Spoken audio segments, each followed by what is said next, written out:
Characters of living organism, ठीक है। All the character of living organism के all character होते हैं, लेकिन क्या है, इट इज नॉट मैंडेटरी, ये कोई मैंडेटरी नहीं है that these character should be present in all living organism. ये जो कैरेक्टर हम बता रहे हैं आपको, ये ऑल लिविंग ऑर्गेनिज्म में आपको दिखें, ये जरूरी नहीं है, मैंडेटरी नॉन लिविंग थिंग्स में भी हो सकते हैं। कैसे? जैसे वॉक, अगर हम वॉक की बात करें, कोई रोबोट है, उसमें जीवन नहीं है, लाइफ नहीं है, उसमें ब्लड वेसल्स नहीं है, हार्ट नहीं है, कुछ नहीं होता उसमें, तो कोई क्या करता है, वो भी वॉक कर सकता है ना। एक बलून होता है, वो एयर के कांटेक्ट में आने के बाद में वो अपना डिस्प्लेसमेंट कर लेता है। डिस्प्लेसमेंट मतलब होता है कि एक जगह से दूसरी जगह पर वो पहुंच जाता है। इसका मतलब क्या है, वॉक करना भी हमारा कोई एक डिफाइनिंग फीचर नहीं हुआ, यानी कि ये सिर्फ कैरेक्टर को डिफाइन करेगा।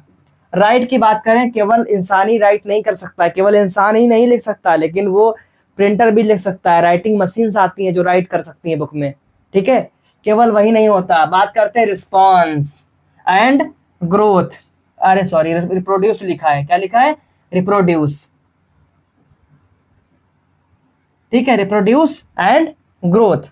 अगर हम ग्रोथ की बात करें, ऑल लिविंग ऑर्गेनिज्म ग्रो करते हैं, सारे लिविंग ऑर्गेनिज्म ग्रो करते हैं, ये तो सच है कि लिविंग करते हैं, लेकिन नॉन लिविंग भी ग्रो करते हैं। जैसे कि स्टोन, बहुत सारे पत्थर होते हैं जिनका साइज क्या होता है, इंक्रीज हो जाता है।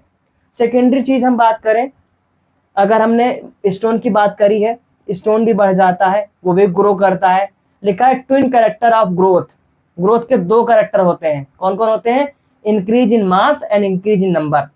अगर किसी चीज का एक मास बढ़ रहा है, बहुत चीज भारी हो रही है, वो भी ग्रो करती है, और किसी चीज का नंबर बढ़ जाए, तुम्हारी ग्रोथ हो गई। जैसे कि पैसों में क्या होता है, नंबर बढ़ जाता है। जैसे मान लो आपके पास 1 रुपया था, कुछ दिन बाद आपके करोड़ों रुपए हो गए, उनका मास यानी कि आप बहुत महान हो चुके हैं, और उसके बाद क्या है कि उनमें नंबर की क्या हुई, इंक्रीज हो गई, नंबर उसमें क्या हो गया, इंक्रीज हो गया। उसी प्रकार से क्या इसमें समझते हैं, जैसे कि सैंड अमाउंट्स, जैसे बालुई वाले रेत के स्थान में देखते हैं कि बलुई का टीला, जो बालू की रेत बन जाते हैं रेगिस्तान में, वो काफी लंबे ऊंचे हो जाते हैं, उनकी ग्रोथ काफी हो जाती है, तो उनको बोल देंगे क्या हम, ये लिविंग है, नथिंग, वो लिविंग नहीं है, वो नॉन लिविंग कंसीडर होगा। तो ग्रोथ हमारा क्या है, नॉट डिफाइनिंग फीचर है, ये क्या है, कैरेक्टरिस्टिक केवल है, ये डिफाइनिंग फीचर नहीं है। उसके बाद बात करते हैं हम रिप्रोडक्शन की बात करें। रिप्रोडक्शन का मतलब होता है, ये हमारे पे डिपेंड होता है, हम चाहे तो अपनी संतानें हम पैदा कर सकते हैं, ये हम ना चाहे तो नहीं कर सकते, हमारे को नहीं पसंद है, तो क्या होगा कि हम लिविंग नहीं है क्या, हम भी लिविंग है, तो क्या होगा, रिप्रोडक्शन एक लिविंग कैरेक्टरिस्टिक डिफाइनिंग फीचर नहीं है। समझते हैं, जैसे हमारी म्यूल हो गए, जो खच्चर होते हैं वो बच्चे नहीं